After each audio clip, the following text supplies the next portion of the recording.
ओम अज्ञानतिमिरन्धस्य ज्ञानञ्जनशलाखया चक्षुरुन्मिलितं येन तस्मै श्रीगुरुवे नमः।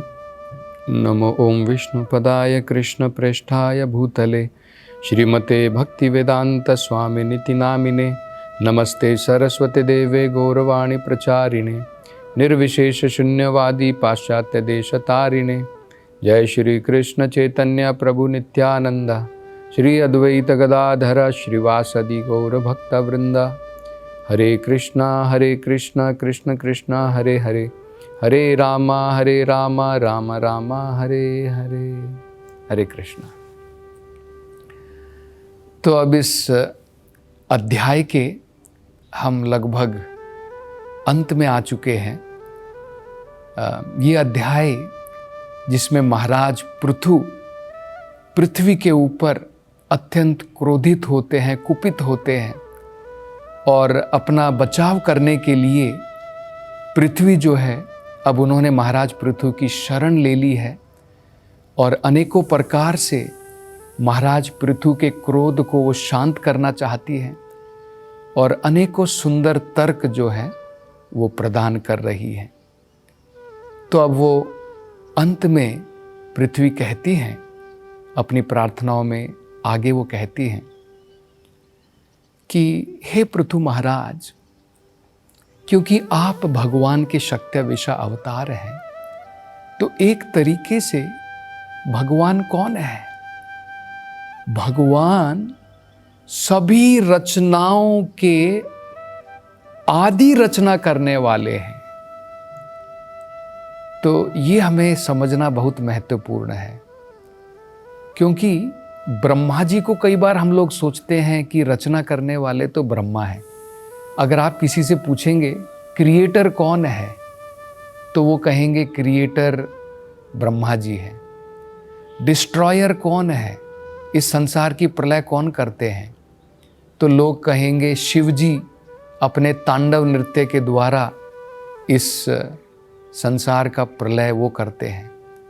पालन कौन करते हैं, तो लोग कहेंगे कि विष्णु जो हैं वो पालन करते हैं।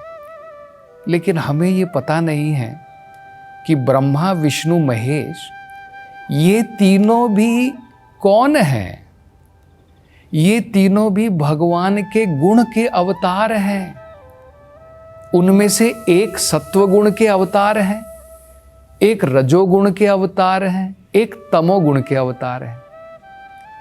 रजोगुण के द्वारा ही रचनाएं होती हैं। जब आदमी पैशन में होता है तब वो बहुत सारी चीजें बनाता है, बिल्डिंग बनाता है, अपार्टमेंट बनाता है, फैक्ट्रियां बनाता है, एरोप्लेन बनाता है, इंडस्ट्रीज बनाता है। ये सब क्या है? रजोगुण का प्रभाव है। तो ब्रह्मा जी को रजोगुण के प्रभाव के द्वारा भगवान जो है सृष्टि बनवाते हैं। लेकिन हमको शायद ये नहीं पता होगा, भागवत में जो बताया गया है, ओरिजिनल पदार्थ संसार को बनाने के लिए देने वाला भगवान है। उनकी रचना ब्रह्मा जी नहीं करते हैं। मान लीजिए आपकी रसोई में आपने एक बावर्ची को, एक कुक को बुलाया है जो खाना बनाता है। वो बहुत बढ़िया जो है प्रिपरेशन करना जानता है। आप उसको चावल ला करके देते हैं, आप उसको दाल ला करके देते हैं, पनीर ला करके देते हैं, तेल ला करके देते हैं, बहुत सारी सामग्री, भोजन बनाने के लिए सामग्री ला करके देते हैं। उस कुक का काम क्या होता है? अपने अनुभव के द्वारा इन अलग अलग पदार्थों का मिश्रण करके भोजन बनाना। लेकिन क्या कुक ने चावल का जो अन्न था, क्या उसने बनाया है? क्या मिर्ची जो है उस कुक ने बनाई है? क्या नमक जो उसमें भोजन में डालता है, क्या उसने वो पैदा किया है? जितनी भी सब्जियां हैं, क्या उसने बनाई है? वो तो केवल क्या करता है, इन सभी पदार्थों को, सामग्रियों को बनाने वाला तो प्रकृति है, नेचर, जो भगवान के अंतर्गत में कार्य करती है। वो कुक क्या करता है, अपने अनुभव के द्वारा, एक्सपीरियंस के द्वारा इनको मिक्स करता है और बढ़िया भोजन प्रिपरेशन करता है। तो अगर दाल नहीं होती, सब्जी नहीं होती, नमक नहीं होता, मिर्ची नहीं होती, मसाले नहीं होते, तो भला वो कुक कहाँ से भोजन बनाता? बिना सामग्रियों के भोजन क्या वो नट बोल्ट से बना लेता? ये हमें समझना है। तो ब्रह्मा जी ने जब ये शरीर बनाए हैं, हमारे जो शरीर हैं जो हम देख रहे हैं, इनको बनाने के लिए पंचभूतों की जरूरत पड़ती है। भूमिर, आपो, नल, वायु, खम, ये जो 5 पदार्थ हैं, एयर, वाटर, ईथर, अग्नि, इन सब चीजों के पदार्थों के मिश्रण के द्वारा, पंचभूत के मिश्रण के द्वारा ये शरीर बनता है। अब ये पंचभूत बनाने वाला ब्रह्मा जी नहीं है, ये पंचभूत बनाने वाले भगवान है। हमारी इंद्रियां बनाने वाले आंखों के अंदर में देखने की शक्ति है, इसकी शेप बनाने वाले ब्रह्मा जी हो सकते हैं, लेकिन वो देखने की शक्ति इंद्रियों में देने वाले वो भगवान है। तो ओरिजिनल क्रिएटर भगवान है, सारे पदार्थ भगवान बनाते हैं। ब्रह्मा जी को ज्ञान भी, अनुभव भी भगवान ही देते हैं। अगर आप भागवतम में पढ़ोगे तो आपको आश्चर्य होगा कि जब ब्रह्मा जी का जन्म हुआ था, जिन्हें हम कहते हैं कि भाई सृष्टिकर्ता ब्रह्मा जी हैं, सृष्टि ब्रह्मा जी ने बनाई है, उन ब्रह्मा जी को यह भी पता नहीं था कि मुझे क्या करना है, कैसे सृष्टि का निर्माण करना है। यह भी नहीं पता था कि मुझे सृष्टि का निर्माण करना है, मेरा कार्य क्या है, मेरा जन्म क्यों हुआ है, मेरा जन्म कहाँ से हुआ है, वो भी उन्हें पता नहीं था। हजारों साल तक तपस्या करने के बाद में तेने ब्रह्मा हृदय आदि कवये, भगवान ने इन आदि कवि ब्रह्मा के हृदय में ज्ञान प्रदान किया। तब जाकर के ब्रह्मा की समझ में आया कि मुझे क्या करना है। तब भगवान के द्वारा बनाए गए पदार्थों के द्वारा ब्रह्मा जी ने अनेकों शरीर बनाए। तो मतलब ब्रह्मा जी द्वितीय रचना करता है, प्राइमरी क्रिएटर, प्राथमिक रचनाकर्ता कौन है? वो भगवान है। द्वितीय रचनाकर्ता कौन है? वो ब्रह्मा जी है। तो यही जो है पृथ्वी प्रार्थना कर रही है कि भगवान, अब मैं अपनी जान बचाने के लिए ब्रह्मा जी के पास में थोड़ी जाऊं, क्योंकि ब्रह्मा जी मेरी वो क्या रक्षा कर सकते हैं? उनको भी बनाने वाले और बिगाड़ने वाले तो आप हैं। तो आप जो है आदि रचना करने वाले हैं। और वो आगे बड़ा सुंदर उदाहरण देते हुए कहते हैं कि हे भगवान, आपने एक युग में, जब मैं गर्भोदक सागर में डूबने वाली थी, उस समय में आप ही ने तो मेरी रक्षा की थी। और इतने सारे देवतागण थे, सब घबरा गए थे। ब्रह्मा जी भी थे, इंद्र थे, चंद्र थे, लेकिन किसी की भी समझ में नहीं आया था कि पृथ्वी डूब रही है गर्भोदक सागर में, उसको कैसे बचाया जाए। तब आपने ही तो वराह का अवतार लिया था। तो हमें पता है एक बार क्या हुआ था, हिरण्याक्ष नाम का जो दैत्य था, जो हिरण्यकशिपु का भाई था, उसने जो है पृथ्वी को अपनी जगह से हटा दिया था और उसको ले जा करके गर्भोदक सागर में डुबो दिया था कि ये पृथ्वी के ऊपर मेरा राज है।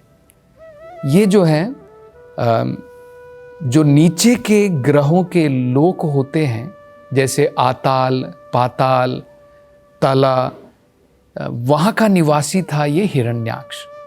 तो उसने सोचा पृथ्वी ऊपर क्यों, पृथ्वी हमारे लोक में आनी चाहिए। तो पृथ्वी को निकाला ऊपर से और गर्भोदक सागर में ले गया। तब उस समय में पृथ्वी को वापस गर्भोदक सागर से उठाने के लिए भगवान ने एक विशेष रूप धारण किया। क्योंकि देखिए, एक पानी के अंदर में जा करके किसी गहराई में, पानी के अंदर की गहराई में जा करके कुछ वस्तु को बाहर निकालने में एक शूकर जो होता है, वराह जिसे कहते हैं, वो बड़ा जो है प्रवीण होता है, एक्सपर्ट होता है। आपने देखा होगा कुछ दलदल पड़ा है, कीचड़ पड़ा है, उसके अंदर भी अपना मुंह डाल करके उसमें से जो है खाने का पदार्थ निकाल लेता है, उसको जो चाहिए। तो इसी प्रकार से भगवान ने जो है वराह का रूप धरा, पृथ्वी का निर्माण भी भगवान ने किया, और जब समय आया और जब पृथ्वी डूब रही थी, भगवान ने जो है पृथ्वी की रक्षा भी की। हिरण्याक्ष ने जब पृथ्वी को निकाल करके गर्भोदक सागर में डुबो दिया, उस समय में भगवान ने वराह का रूप धरा। वराह के रूप में भगवान गर्भोदक सागर के अंदर में गए और अपने जैसे बोलते हैं ना, भगवान का जो मुख था, उसके ऊपर जो 2 सींग थे, उसके ऊपर पृथ्वी को भगवान ने जो है टिकाया और गहरे सागर से भगवान बाहर लेकर के आए। हिरण्यकशिपु ने, हिरण्याक्ष ने उस समय वराह के रूप में जो भगवान वहाँ पर आए थे, अनेकों चुनौती दी, भगवान के साथ में युद्ध किया, लेकिन भगवान ने जो है फिर भी उसको परास्त करके भगवान पृथ्वी को बाहर लेकर के आए। तो पृथ्वी अब यही प्रार्थना कर रही कि भगवान, उस समय तो आपने मेरी रक्षा की थी, लेकिन अब क्या हो गया है कि आप मेरी रक्षा नहीं कर रहे हैं। रक्षा करने की जगह में आप मुझे मारने में तुले हैं। और मैं इस पृथ्वी के रूप में आपने मेरी रक्षा क्यों की थी?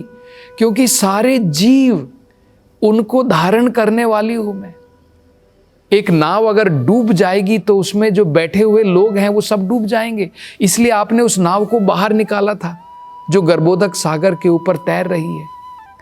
तो सभी जीव, उनको मैं धारण करने वाली हूं, लेकिन अगर आप मुझे ही डुबो दोगे, आप मेरे टुकड़े टुकड़े कर दोगे, तो जो मैं नाव के रूप में इन जीवों को अपने ऊपर मैंने आश्रय दिया है, उन सब का भी क्या होगा? तो ये जो है वो प्रार्थना करती हैं। आगे वो कहती हैं कि हे भगवान, आपने जब अपनी वो लीला रचाई थी वराह के रूप में, उस समय आपका नाम पड़ा था धराधर। धराधर मतलब होता है जिन्होंने धर को अपने शरीर के ऊपर धारण किया है। लेकिन आप अभी जो हैं एक कॉन्ट्राडिक्टरी काम कर रहे हैं। आपने पहले धरा को अपने शरीर के ऊपर धारण किया था, अब आप उसी धरा का विनाश करना चाहते हैं। इसलिए भगवान, आपकी जो है क्रियाओं को समझना बहुत मुश्किल है। और आगे वो कहती है, पृथ्वी कहती है कि भगवान, आपकी लीलाओं को, आपके कर्म को समझना वो तो मुश्किल है ही, आपके भक्त जो करते हैं उनको ही हम लोग नहीं समझ सकते हैं। आपके जो शुद्ध भक्त होते हैं, कई बार वो ऐसे कार्य करते हैं कि वो हमारी समझ से बाहर होते हैं। तो उनकी ही कर्म को अगर हम नहीं समझ सकते हैं, उनकी लीलाओं को अगर हम लोग नहीं समझ सकते हैं, तो भला आपकी लीला को हम कैसे समझ सकते हैं? क्योंकि हम माया के द्वारा प्रभावित हैं, इसलिए कई बार आपकी लीलाओं में हमें द्वंद्व दिखता है, कॉन्ट्रडिक्शन दिखती है।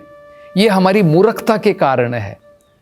जैसे उदाहरण दिया जाता है कि कई बार हम लोग देख सकते हैं कि भगवान जो है एक चोर है, वो चोरी करना चाहता है। वो सोच रहा है कि बहुत दिन हो गए, मैं अपने काम में सफल नहीं हो पाया हूँ, और वो प्रार्थना करता है, हे भगवान, मुझे थोड़ी बुद्धि दो, किस प्रकार से मैं अपने काम में सफल हो सकूं। तो भगवान से वो प्रार्थना कर रहा है, तो भगवान उसको भी बुद्धि देते हैं, प्रदान करते हैं। किस प्रकार से सफलता के साथ में, चतुराई के साथ में किसी घर के ऊपर वो डाका डाल सकता है। और मान लो कि घर में एक व्यक्ति है, गृहस्थ है, अपनी बीवी बच्चों के साथ में रह रहा है और वो भी भगवान से प्रार्थना कर रहा है कि हे भगवान, मेरा घर बहुत बड़ा है, लेकिन मुझे डर है कि कहीं चोर उचक्के आकर के कहीं इसके ऊपर डाका ना डाल दें, रात को आकर के कोई चोर दरवाज़ा तोड़ करके अंदर ना घुस जाए और सारा सामान उठा करके ना ले जाए। वो भी प्रार्थना कर रहा है और भगवान उसको भी बुद्धि प्रदान करते हैं, कैसे सब कुछ बढ़िया अलर्ट से दरवाज़ा बंद करना है, ताला लगाना है, भगवान उसको भी बुद्धि प्रदान करते हैं। तो देखिए, तो कई बार भगवान की लीलाओं में, भगवान के कर्म में ऐसा लगता है कि कुछ कॉन्ट्रडिक्शन है। असल में कोई कॉन्ट्रडिक्शन नहीं है। भगवान जो है पूर्ण है। भगवान की बाहरी रूप से कार्यों में कई बार हमको लग सकता है, लेकिन वो सब एब्सोल्यूट है, परम है। उदाहरण के तौर पर इस भौतिक संसार में चोरी करना, कोई चोरी करता है तो हम उसको जूते मारते हैं, हम उसका अपमान करते हैं, लेकिन भगवान देखिए, ये कॉन्ट्रडिक्टरी है ना। भगवान माखन चोर हैं। भगवान ने गोपियों के वस्त्रों का भी हरण किया, उनको भी चुरा लिया। भगवान अपने भक्त के हृदय को भी चुरा लेते हैं। भगवान चोर के रूप में बहुत फेमस हैं और उनकी उपासना की जाती है। तो ये कॉन्ट्रडिक्शन केवल भौतिक प्लेटफॉर्म पर हो सकती है, ये हमें समझना है। तो यही पृथ्वी कह रही है। तो इस प्रकार से उनकी प्रार्थना जो है पूर्ण होती है। अब अगले अध्याय में हम देखेंगे कि महाराज पृथु जो हैं अब वो क्या करते हैं। तो उसकी चर्चा हम अगली कथा में करेंगे। हरे कृष्ण।